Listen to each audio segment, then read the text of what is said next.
இந்த பேர் வச்சுக்க பொண்ணுங்க ரொம்ப ரொம்ப கியூட்டா அழகா இருப்பாங்கன்னா நீ என்ன பேர் சொல்லுவ? பொண்ணுனாலே அழகானே இருப்பாங்க. போட்டாண்டா நங்குறத்தை அபி. பொண்ணுதான் வேஸ்ட் ஆகி போச்சு இந்த ஜென்ரேஷன்லாம். அந்த பரதேசி மட்டும் என் கையில கிடைச்சா.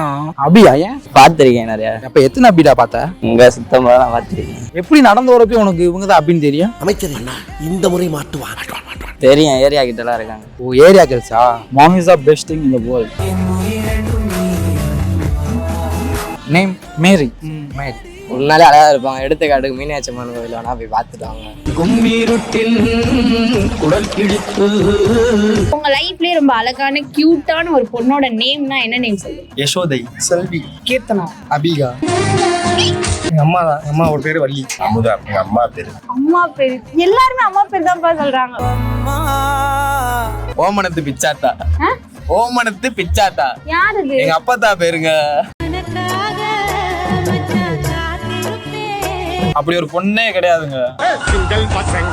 எந்த நேமே இல்லையா? எந்த பொண்ணே கிடையாதுங்க. உங்களுக்கு எந்த பொண்ணே பிடிக்காது? எந்த பொண்ணே யாருமே அழகா இல்ல. நட்புதாங்க எப்பயுமே. கீர்த்தனா ஏன்? ஏன்னா அவங்க அழகா இருப்பாங்க, அதனால. ஓ இல்ல, யாராவது உங்க லைஃப்ன்றப்ப என்னோட லைஃப்ல தான். உன்னோட லைஃப்ல ஐயோ வெக்கப்படுறாரு. Okay, thank you. Selvi, why Selvi? ஒரு பொண்ணுக்கு நீங்க ப்ரொபோஸ் பண்ணா எப்படி பண்ணுவீங்க? அதான் பார்ப்பேன், பிடிச்சிருந்துச்சுன்னா நான் அவனை லவ் பண்ணுறேன் அப்படின்னு சொல்லுவேன். அந்த பிள்ளை இல்லை நான் அவங்கள லவ் பண்ணலை அப்படி இப்படின்னு சொல்லிச்சுன்னா சரி விடு, நான் அவனை கஷ்டப்படுத்த விரும்பலை, என்ன மனுஷன் நீ லவ் பண்ணுறேன்னா நான் பண்ணுறேன், இல்லாட்டி அவ்வளோதான். மதுரைனாலே அப்படி தான் ப்ரோ. ப்ரொபோஸ் பண்ண போற அந்த பிள்ளைக்கு நீ எப்படி ப்ரொபோஸ் பண்ணுவ? ஐ லவ் யூ டி. ஐ லவ் யூ டி. அவனை சின்சியராக லவ் பண்ணுறேன். ஐ லவ் யூ டி. லவ்டி.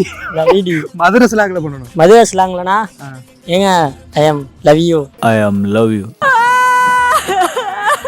அப்படின்னு இப்போ ஒரு ரெண்டாவது பிள்ளையை லவ் பண்ணுறேன். முதல் ஒரு பிள்ளையை லவ் பண்ணேன், பிடிக்கல விட்டுட்டேன். இப்போ ரெண்டாவது ஒரு பிள்ளையை லவ் பண்ணுறேன், பிடிச்சிருக்கு, லவ் பண்ணுறேன்.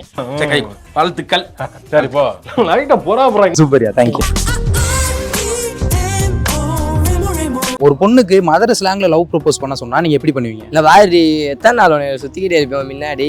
லவ் பண்ணுவியா பண்ண மாட்டியா? நீ பண்ணதாலே உன்னை தான் பண்ணுவேன். நானும் உன் பின்னாடி சுற்றி இருக்கேன், நீ கண்டுக்காம போயிட்டே இருக்கா. அப்படி எவ்வளோ நானும் உன் பின்னாடியே சுற்றுவேன்.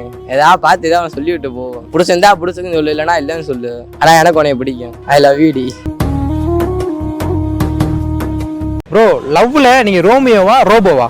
ரோமியோவே 2 பேர்லாம். ரோபோவா இருந்து என்ன பண்ண போறோம்? வாழ்ற ஒரு வாட்டி ஒரு வாழ்க்கை வரலாறா வாழ்ந்துடணும். ரோமியோவா இருந்துட்டு அட்ராக்டிவா எல்லாத்தையும் அட்ராக்ட் பண்ணிட்டு போயிடலாம். நம்ம உண்டு வேலை உண்டுன்னு பார்த்துட்டு ரோபோவா இருந்து என்ன பண்ண போறோம்? அவன் இப்படி இவன் இப்படி சொல்ல தானே போறாங்க. So it's Romeo, it's my choice. அவ்வளோதான். அப்ப ரோமியோனா நீங்க எத்தனை லவ் ப்ரோ பண்ணிருக்கீங்க? அமைச்சர் இந்த முறை மாட்டுவான். சும்மா லவ்னா பண்ணதில்லை, ஜஸ்ட் பேசுவோம், எல்லாத்தையும் பேசுவோம், அவ்வளோதான். Okay, that's all. இதற்கு இது பதில் இல்லையே. அம்பியா ரெமோவான்னு கேட்டா என்ன சொல்லுவீங்க? ரெமோ தான். ஐ கான்ஃபிடன்ட் சே ரெமோ. ரெமோ. ரெமோ. காதல் யானை. அப்படி கை கொடுங்க. காதல் யானை வருகிற ரெமோ, ரேம்ப் அப் ரெமோ. ஆனா இந்த சொசைட்டில நல்லவங்க கெட்டவங்க அப்படின்னு சொல்லிட்டு எதை பேஸ் பண்ணி சொல்றாங்கன்னு நீங்க நினைக்கிறீங்க? அதாவது ஒவ்வொருத்தவங்களுக்கு ஒரு ஐடியா இருக்கும். நான் ஒரு செட் ஆஃப் ரூல்ஸ் ரெடி பண்ணி வச்சுருப்பேன். என் ரூல்ஸ்குள்ளே நீங்கள் செட் ஆனீங்கன்னா நீங்கள் நல்லவங்க, என் ரூல்ஸ்குள்ளே செட் ஆகலைன்னா நீங்கள் கெட்டவங்க. அது வந்து ஒவ்வொரு ஆளுக்கு டிஃபர் ஆகும்.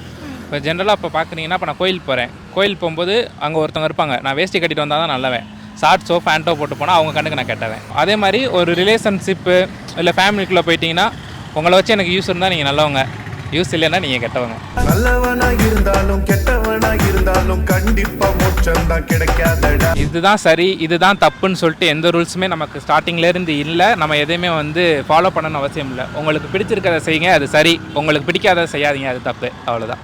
ஹிட்லர் வாழ்க்கையும் வேண்டாம், புத்தன் வாழ்க்கையும் வேண்டாம். ப்ரோ, ஆட்டிடியூடா இருக்க கேர்ள்ஸை மேரேஜ் பண்ணிப்பீங்களா? இதுல என்ன தப்பு இருக்கு? அவங்க இன்கேஸ் நிறைய சம்பாதிச்சாங்கன்னா அவங்க ஆட்டிடியூட் காட்டுறதுல தப்பு இல்லை. மணவாட்டியே மணாளனின் பாக்கியம். அவங்க கோவப்படுறாங்கன்னா அட்லீஸ்ட் அதுல ஏதாவது தப்பு இருக்கும்போது கோவப்படுறதுல எந்த பிரச்சனையும் இல்லை. தேவையில்லாம கோவப்படுற அந்த நேரத்துல தான் நமக்கு பிரச்சனை வரப்போகுது.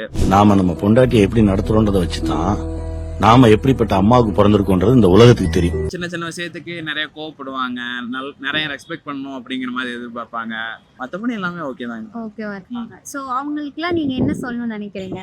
ஆட்டிடியூட் பிரச்சனை இல்லை, ஆனால் தேவையில்லாத ஒரு இடத்துல சின்ன சின்ன இதுக்கெல்லாம் வந்து மிஸ்டேக் பண்ணிட்டு அவங்க மேலே தப்பு இருந்தாலும் ஆட்டிடியூட் இருக்குதுன்னா நம்ம அக்செப்ட் பண்ணிக்க கூடாது அப்படின்லாம் நினைக்க கூடாதுல்ல, அது மட்டும் தேவையில்லை. சரி, ஆட்டிடியூடா இருக்க கல்ஸ் கல்யாணம் பண்ணிக்கலாம். அதெல்லாம் பிரச்சனை. தயவு செஞ்சு பெண்ணோட போட்டி போடாதீங்க, சீப்பா பேசாதீங்க.